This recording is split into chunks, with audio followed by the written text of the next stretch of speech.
Right అసెంబ్లీలో MLA quota MLC అభ్యర్థులుగా P Hariprasad C రామచంద్రయ్యలు నామినేషన్లు దాఖలు చేశారు. అసెంబ్లీ ఎన్నికలకు ముందు ఎమ్మెల్సీలుగా ఉన్న సి రామచంద్రయ్య, షేక్ మహ్మద్ ఇక్బాల్ వైసీపీకి రాజీనామా చేసి టీడీపీలో చేరారు.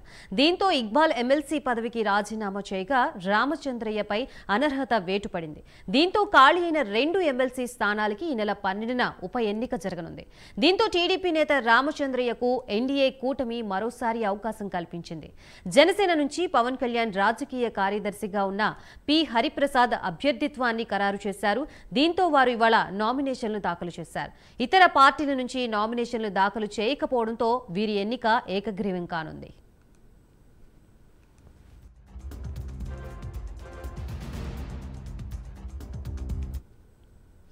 ఎమ్మెల్సీగా నామినేషన్ దాఖలు చేసిన అనంతరం జనసేన పార్టీ అభ్యర్థి హరిప్రసాద్ మీడియాతో మాట్లాడారు. పాత్రికేయుడిగా ప్రమాణం మొదలుపెట్టి ఇక్కడ వరకు వచ్చానన్నారు. ఎమ్మెల్సీగా అవకాశం ఇచ్చిన అధినేత పవన్ కళ్యాణ్ కి రుణపడి ఉంటానని పవన్ కళ్యాణ్ సూచనకు అంగీకరించిన చంద్రబాబు, లోకేష్ కు హరిప్రసాద్ ధన్యవాదాలు తెలిపారు.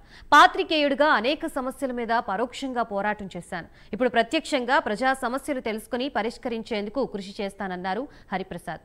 మండలిలో జనసేన తరపున మొదటిసారి అడుగు పెడుతున్నానని, ఎమ్మెల్సీగా అవకాశం రావడం సంతోషంగా ఉందన్నారు. మండలిలో అర్థవంతమైన చర్చలు సాగేలా నా వంతు ప్రయత్నిస్తానని హరిప్రసాద్ అన్నారు. ఈ బాధ్యతలు అప్పగించిన జనసేన అధినేత, డిప్యూటీ ముఖ్యమంత్రి శ్రీ పవన్ కళ్యాణ్ గారికి నా హృదయపూర్వక నమస్కారాలు. ఎమ్మెల్సీ అభ్యర్థిగా నా పేరు ప్రతిపాదించగానే పెద్ద మనసుతో అంగీకరించిన ముఖ్యమంత్రి శ్రీ నారా చంద్రబాబు నాయుడు గారికి, లోకేష్ గారికి, తెలుగుదేశం నాయకులందరికీ పేరు పేరున నా హృదయపూర్వక కృతజ్ఞతలు.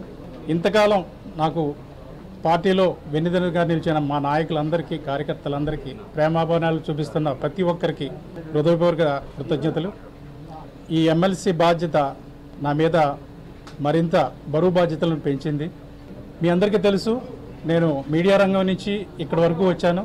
ఆంధ్రప్రదేశ్లో కానీ ఇతర ప్రాంతాల్లో కానీ ఎటువంటి సమస్యలు ఉన్నాయి, ప్రజలు ఎటువంటి ప్రాబ్లమ్స్ ఎదుర్కొంటున్నారనేది నాకు ఎంతో కొంత అవగాహన ఉంది. పాత్రికేయుడిగా పరోక్షంగా ఆ సమస్యలు పరిష్కారం చేయడానికి ఎన్నాళ్ళు కృషి చేశాను. ఇప్పుడు ప్రత్యక్షంగా సేవ చేయడానికి ఇది ఒక అవకాశంగా భావిస్తున్నాను. నా వంతు ప్రజలకి మేలు చేయడానికి శక్తి వంచన లేకుండా నా ప్రయత్నం నేను జరుపుతాను. అదేవిధంగా జనసేన పార్టీ పురోభివృద్ధికి, ప్రతి ఒక్క కార్యకర్తను పార్టీని రీచ్ అవుట్ చేయడానికి నా వంతుకు నేను కృషి చేస్తాను. ఇంతకాలం నాతో పాటు పనిచేసిన నా పాత్రికేయ సహోదరులందరికీ, మిత్రులందరికీ కృతజ్ఞతలు తెలుపుతున్నారు. ఈ దినం నేను నామినేషన్ చేయడం జరిగింది. నాకు ఇంకా ఒక 3 సంవత్సరాల వ్యవధి ఉంది. నేను రాజీనామా చేసి ఇది ఖాళీ అయిపోతే దాంట్లోనే నేను మా లీడర్ ముఖ్యమంత్రి చంద్రబాబు నాయుడు గారు నాకు నా సీనియారిటీని గుర్తించి మళ్ళా నాకు అవకాశం ఇచ్చారు.